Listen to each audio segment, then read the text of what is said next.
యంత్రశనీశ్వర భగవాన్ ఆలయం ఎరికొప్పం. ఈ ఆలయం తమిళనాడు వేలూరు సమీపం సందవాసల్ క్రాస్ ఆరణి రోడ్డు పూలూరు తాలూకాలో ఉంది. ఇక్కడ ప్రతి శనివారం పరిహార హోమం అభిషేకం నిర్వహిస్తారు. జాతకంలో శని దోషం, గోచార రీత్యా ఏల్నాటి శని ప్రభావం, అర్ధాష్టమ అష్టమ శని దోష నివారణకు భక్తులు విరివిగా విచ్చేసి పరిహార పూజల్లో పాల్గొంటుంటారు. ఈ ఆలయ విశేషం ఏమిటంటే గోపురానికి మూత ఉండదు. గాలి, వర్షం పడినా, ఎండ పడినా గర్భాలయం లోపల పడుతుంది.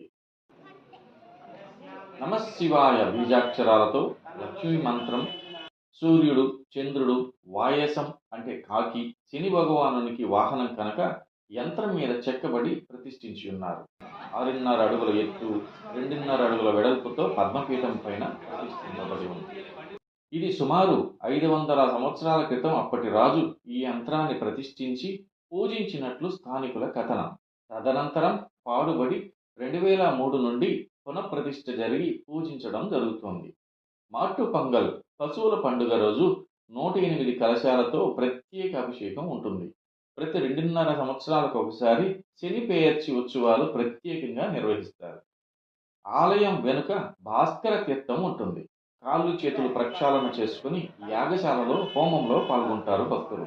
అనంతరం 8 దీపములు పెట్టి 8 ప్రదక్షిణలు చేస్తారు. తెలియని భక్తులు నిమ్మకాయలను దిష్టి తీసి కాలితో తొక్కుతుంటారు. అలా చేయడం తప్పు అని అక్కడి అర్చకులు చెబుతుంటారు. ఇక్కడ నవగ్రహ మండపం ఉండదు. సృష్టి దైవాధీనం, దైవం మంత్రాధీనం కనుక ఇక్కడ ఒకే ఒక్క యంత్రశని భగవానుని విగ్రహం మాత్రమే. ప్రాకారంలో శ్రీ వినాయక స్వామి ఆలయం ఉంటుంది. పూజానంతరం పంచహారతులు తీసుకొని ప్రసాదాలను పుచ్చుకొని నిరభ్యంతరంగా ఇంటికి తీసుకొని వెళ్ళవచ్చు, లేదా ఏ ఇతర ఆలయాలను కూడా దర్శించవచ్చు. దగ్గరలో తిరువన్నామలై ఆలయం ఉంటుంది. నీలాంజన సమాభాసం రవిపుత్రం యమాగ్రజం ఛాయామార్తాండ సంభూతం తం నమామి శనేశ్వర. నీలాంజన సమాభాసం రవిపుత్రం యమాగ్రజం ఛాయామార్తాండ సంభూతం తం నమామి శనేశ్వర. సర్వే జనా సుఖినో భవంతు.